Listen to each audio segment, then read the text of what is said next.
On parle souvent de la crise au Venezuela, de l'insécurité, du manque de nourriture, de l'exode de la population.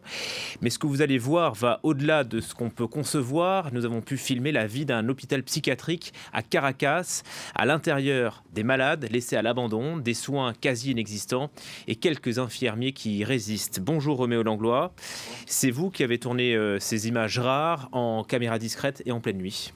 Oui, alors il est effectivement très difficile d'entrer dans les hôpitaux. Il faut savoir que le gouvernement ne délivre aucune autorisation de tournage à l'intérieur des structures hospitalières pour des raisons évidentes.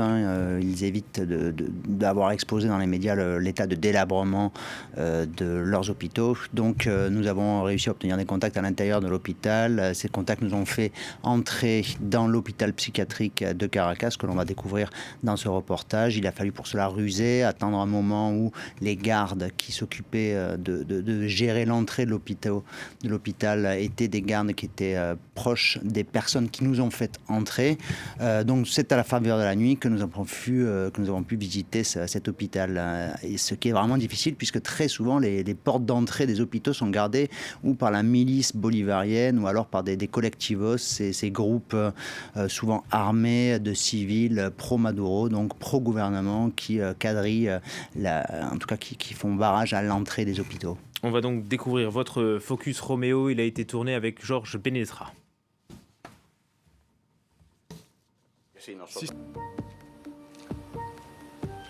L'Asie.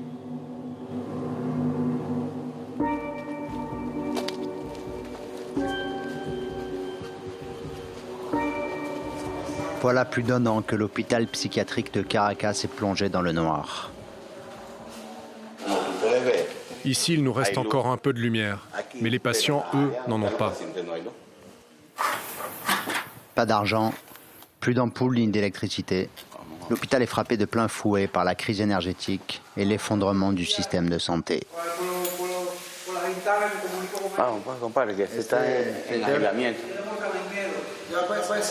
Faute de pouvoir les traiter, on enferme les malades chroniques. Nunca me dieron asistencia los psicólogos y los psiquiatras, nunca quisieron hablar conmigo. No marco saber, sepan, estoy preso en esta mierda, estoy en una prisión, estoy en una mierda.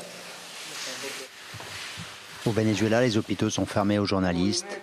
Ce soir-là, la plupart des employés refusent d'être filmés. On sait très bien de quoi est capable ce gouvernement. C'est pour ça. Alors, on ne voudrait pas... Subir des représailles. Oui, voilà. Peter est syndicaliste. Il veut dénoncer la situation. C'est lui qui nous a fait entrer discrètement à la faveur de la nuit. Si ce n'est pas nous qui prenons la parole, alors qui va bien pouvoir défendre ces pauvres patients qui n'ont pas la parole à cause de leurs problèmes mentaux? Personne ne les défend. L'asile, prévu pour 200 patients, n'en compte plus qu'une trentaine. Dans tous les services encore actifs, le même désarroi. Rien ne fonctionne. Il n'y a plus d'eau dans les toilettes. Certains lits n'ont pas de matelas. Et il n'y a pas de chlore non plus. Ici, on peut facilement contracter des infections. On fait ça par vocation et on finit par les aimer. On reste là pour aider nos patients. Non, mon cœur, ils ne vont pas entrer.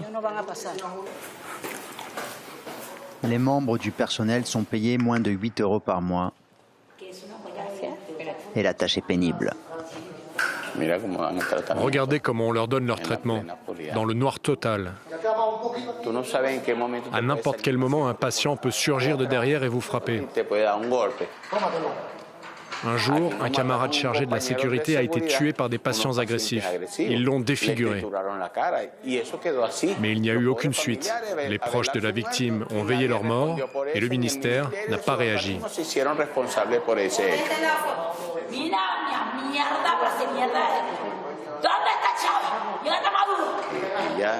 Celle-là, elle a tué un membre de sa famille. Et depuis qu'elle est ici, elle a tué un autre patient.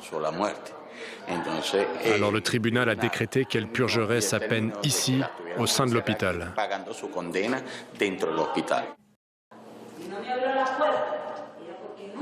Les cuisines sont fermées, les patients sous-alimentés. Ça, en théorie, c'est du lait d'avoine. Mais comme vous pouvez le voir, il y a surtout de l'eau et presque pas de lait. Et le patient n'aura rien d'autre à manger ou à boire jusqu'à demain matin 8 heures. Là, il aura droit à un autre verre de lait d'avoine et peut-être à une galette de maïs.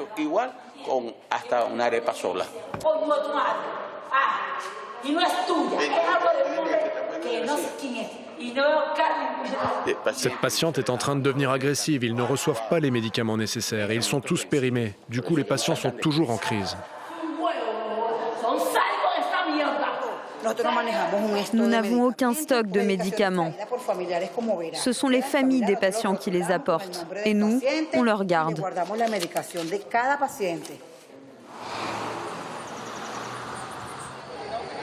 Le gouvernement impute cette pénurie de médicaments aux sanctions économiques occidentales et notamment américaines qui frappent le Venezuela. À l'Assemblée constituante, acquise au président Nicolás Maduro, on crie au blocus.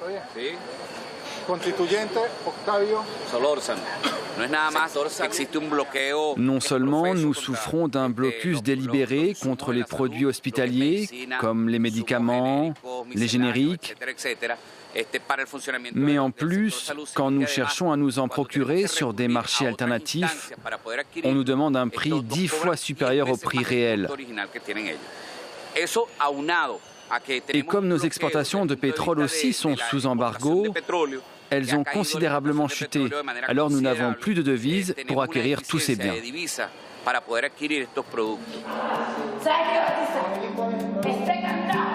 De fait, l'État est ruiné. Mais pour certains, la crise hospitalière s'explique aussi par des politiques économiques inefficaces et une corruption généralisée. Ceux qui ont les médicaments, ce sont les directeurs des hôpitaux. Et ils se les gardent pour faire du profit. Vous penseriez qu'on les envoie en prison pour ça. Eh bien non, au contraire. On leur laisse monnayer des consultations privées.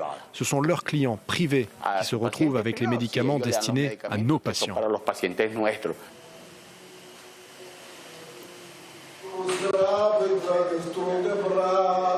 Jour après jour, la crise s'aggrave au Venezuela. Reclus dans le noir et oublié de tous, les malades mentaux lui paient un lourd tribut.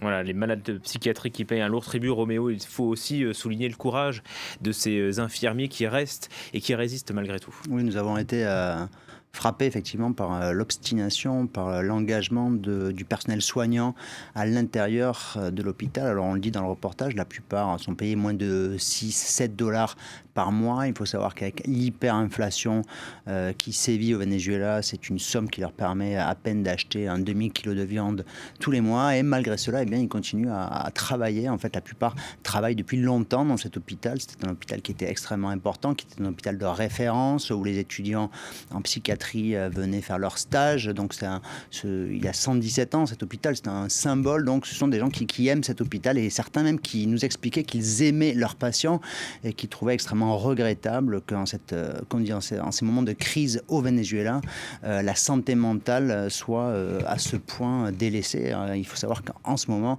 au Venezuela, sur fond de crise, eh bien, il y a aussi un grand problème de dépression dans tout le pays. Il y a de très nombreux suicides, comme il n'y en avait jamais eu. Donc voilà, ces gens-là, effectivement, continuent de travailler envers et contre tout. Il faut savoir aussi que la plupart n'ont pas accepté, si nous parlaient, d'être filmés et de témoigner devant la caméra. Ils ont peur de représailles, de perdre leur travail, ils ont peur même de menaces, ils ont peur de subir des attaques judiciaires. Le personnage que l'on voit qui témoigne à visage découvert, l'un des principaux, c'est un syndicaliste qui pensait qu'il était protégé par son statut de syndicaliste, mais qui savait que, cela dit, selon lui, eh bien, il pouvait courir quelques risques. Ce que je voudrais aussi préciser, c'est que dans certaines partie de l'hôpital, les responsables de certains services ne nous ont pas autorisés à accéder à certaines zones de l'hôpital, et nous avons reçu, après le tournage, des vidéos tournées par des téléphones portables, et sur l'une de ces vidéos, on pouvait voir un homme, un malade, atteint d'une gangrène à la jambe, qui n'était pas soigné, avec des asticots à l'intérieur de sa jambe, pour vous dire l'état de décomposition de cette structure hospitalière. Assez rapidement, Roméo, un point peut-être sur l'état de délabrement du système au Venezuela. C'est généralisé ? C'est généralisé. Ce qu'on voit ici, c'est ce qui se passe à peu près dans tout le pays. Délabrement des structures, pénurie de médicaments. Quand il y a des médicaments, ils sont extrêmement chers en raison de l'hyperinflation dont nous parlions à l'instant. Exode des médecins. Donc c'est une crise généralisée qui a fait que des millions de Vénézuéliens ont fui ces dernières années le pays. Voilà pour ce document édifiant au Venezuela. Merci beaucoup Roméo Langlois. Vous pouvez retrouver ce focus sur notre site internet france24.com. On marque